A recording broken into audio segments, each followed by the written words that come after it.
Pois bem, o caso do Banco Master, lá do Daniel Worcaro, né, o presidente do Banco Master, subiu para o STF, meu amigo, na velocidade da luz. Como é que pode, né, meu amigo? De repente agora o STF é palco para tudo.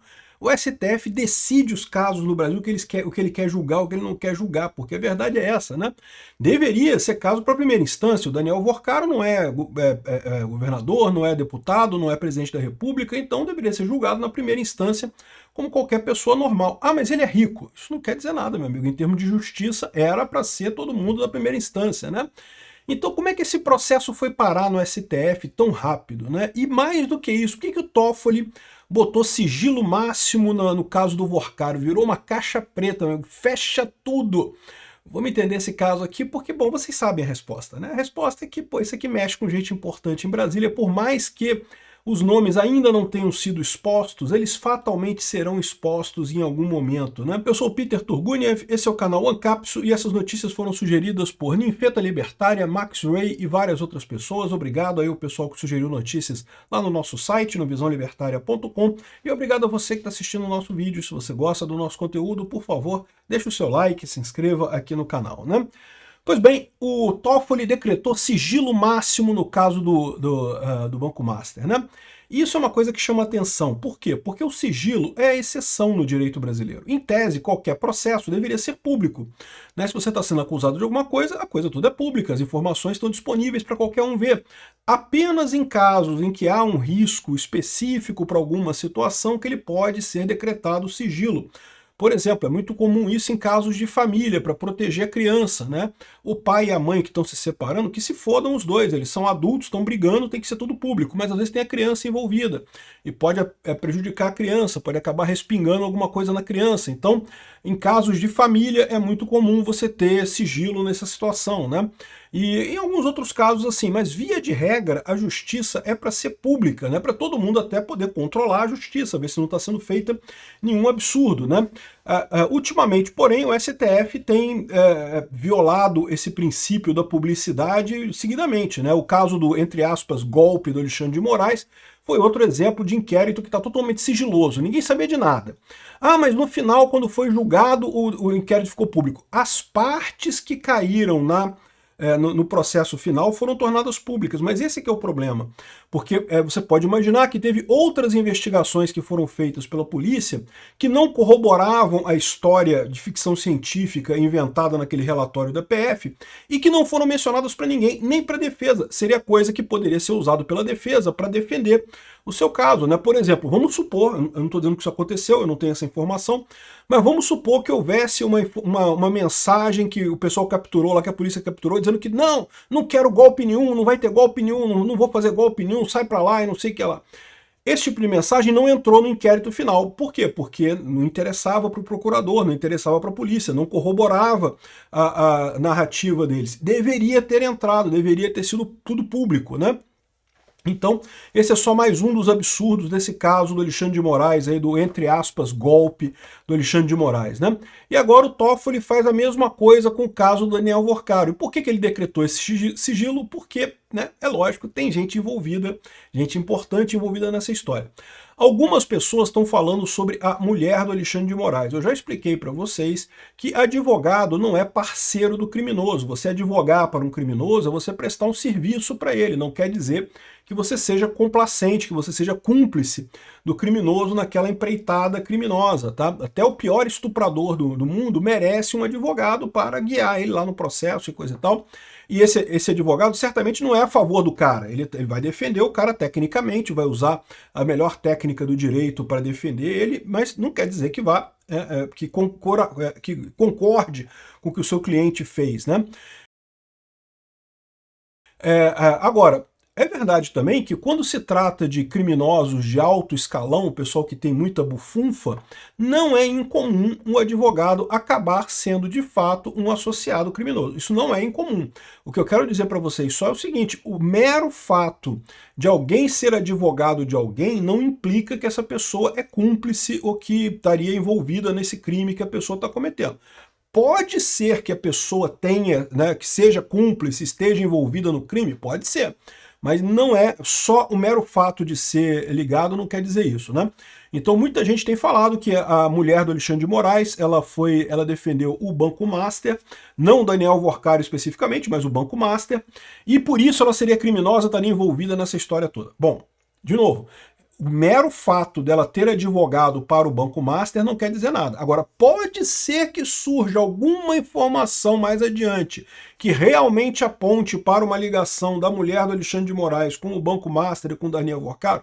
Aí pode ser que surja alguma coisa, pode ser que não seria incomum, como eu falei para vocês, quando o criminoso é muito rico, né, é muito comum os advogados acabarem se tornando parceiros ou cúmplices do criminoso, né? O criminoso começa a oferecer uma grana pro cara ajudar ele ali nas coisas que ele precisa, fora do trabalho técnico do direito. Então o trabalho técnico de defender o cara na justiça, isso daí é o que se espera do advogado, não tem nada de errado. Agora, né, pode ter coisa a mais, né? A gente tem casos desses comandantes do PCC, do Comando Vermelho, em que os advogados acabam virando moleque de recado, de levar recado para outro líder da facção, de arrumar outro caso, de mandar um recado para fulano, e levar recado para fulano. Isso daí não é papel de defesa técnica. Defesa técnica é defender o cara junto ao juiz lá no processo que o cara está sendo acusado, não é dar recado para os outros. Dar recado para os outros é cumplicidade, né? Ainda mais, bom, no caso, se o recado for referente à organização criminosa, evidentemente. Se for um recado, sei lá, avisa o titio que se aconteceu alguma coisa, não é uma coisa de família, em tese não quer dizer nada, mas se for referente ao intuito criminoso, à organização criminosa, isso pode ser sim. Não é incomum advogados serem ligados aos criminosos, mas o mero fato de você ser advogado de alguém não depõe contra você. Não quer dizer que você seja associado àquele criminoso. Então, o pessoal está dizendo aqui, muita gente está dizendo, que é a troca de favor do Toffoli com o Alexandre de Moraes. Né? O Alexandre de Moraes decretou o inquérito das fake news, botou tudo sob sigilo e acabou com a investigação lá do amigo do meu pai, que implicava o Toffoli na corrupção da Odebrecht. E agora o Toffoli estaria devolvendo favor, né, colocando sigilo no caso do Vorcaro para livrar a mulher do Alexandre de Moraes. Mas, de novo, o mero fato dela ser advogada não quer dizer nada, né? Se ao longo da investigação se descobrir alguma outra informação, aí é outra história. Aí essa informação é que é importante para dizer que ela ou que ela tinha alguma ligação criminosa com o Vorcaro, né? Meramente ser advogado não é. Mas tem até uma outra coisa curiosa, como é que esse caso chegou no STF, né? Porque, lembra, o STF, em tese, é a última instância da justiça brasileira, né? E ninguém que consta ali na coisa teria ligação, pelo menos nessa investigação até aqui, ligação com deputados, ou governadores, ou presidente da República. Lembra, o foro privilegiado, ou foro por prerrogativa de função, se o acusado é um deputado, um senador, um ministro, o presidente da República ou um governador, ele vai para o STF. Agora o governador não lembra se é o STF ou se é o tribunal do estado dele. Mas enfim, vocês entenderam. Nesse caso aqui não é. O Vorcaro é um cara muito rico, é verdade, mas até aqui só tem coisas no pessoal particular, né? Aí aqui, ó, na última quinta-feira, dia 27, os advogados de Vorcaro acionaram o STF com uma reclamação que serve, entre outras coisas, para garantir que as decisões da corte sejam respeitadas por instâncias inferiores. Então, o que é uma reclamação constitucional? O STF ele fez uma súmula vinculante, dizendo que tal assunto é para ser tratado de tal forma, e algum juiz, no meio do caminho, está desrespeitando essa súmula do STF, está decidindo uma outra coisa. E aí, para isso, você entra com uma reclamação no STF. Qual foi a decisão nesse caso, a gente não sabe.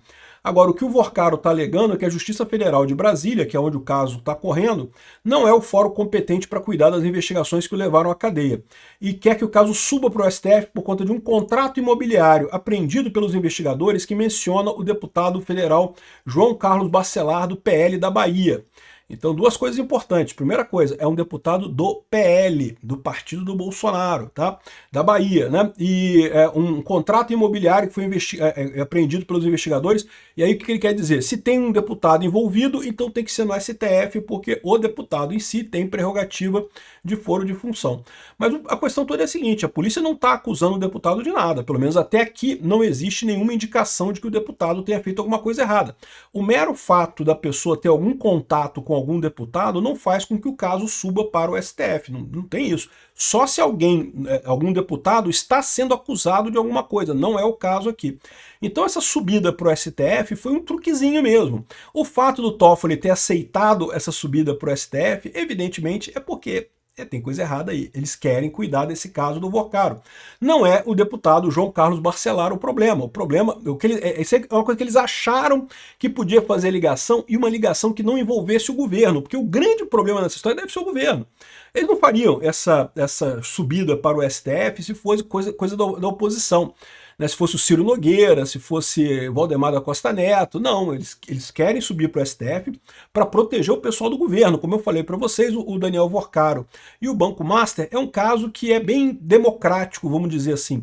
Tem gente do governo, tem gente do centrão, tem gente da oposição, tem gente de tudo quanto é tipo que potencialmente pode ter ligação com o Banco Master, né? E levar para o STF, vocês sabem qual que é o truque que eles vão fazer. Eles vão fazer o truque que eles já fizeram todos aí, que é ignorar tudo quanto é acusação que tenha contra o governo Lula.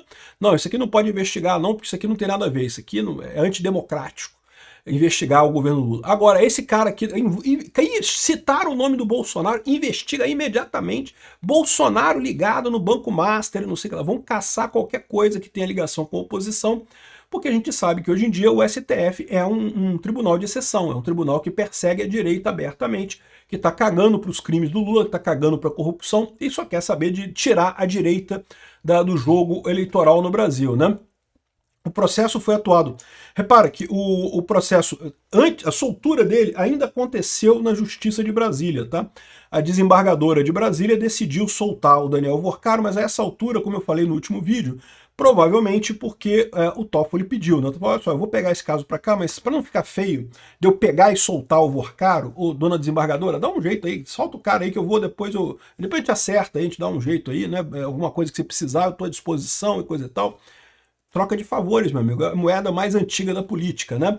É a moeda mais comum na política, no final das contas, né? Então, o processo foi atuado inicialmente em segredo de justiça, mas após o blogger revelar na última sexta-feira a ofensiva jurídica de Vorcaro no STF, o Toffoli aumentou o nível de restrição na divulgação de informações e colocou o processo como sigiloso.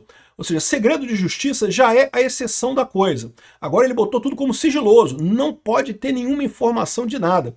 Por que botou como sigiloso? Exatamente porque para saber que esse era o caso que levou o processo para o STF, né, que não deveria acontecer. Isso aqui é um caso que evidentemente não é para levar para o STF. O mero fato de haver a menção ao nome de um ministro, ou de um presidente, ou de um deputado, não necessariamente joga a coisa para o STF. Essa pessoa tem que ser acusada de alguma coisa. Né? E, enfim, é realmente uma coisa, mostra como tem acontecido as coisas no STF. O STF virou o presidente do Brasil, manda no Brasil, faz o que quer, pune quem quer com qualquer arma que tiver à disposição. Se não tiver um processo, inventa um processo, não é problema nenhum para eles. Essa é a situação que a gente está vivendo. É muito triste. O STF vai levar muito tempo para recuperar a credibilidade dele aqui no Brasil, se um dia recuperar. Obrigado por assistir nosso vídeo até o final. Tem alguns links para você nos ajudar aí na tela e também na descrição desse vídeo. Contribua com o nosso projeto.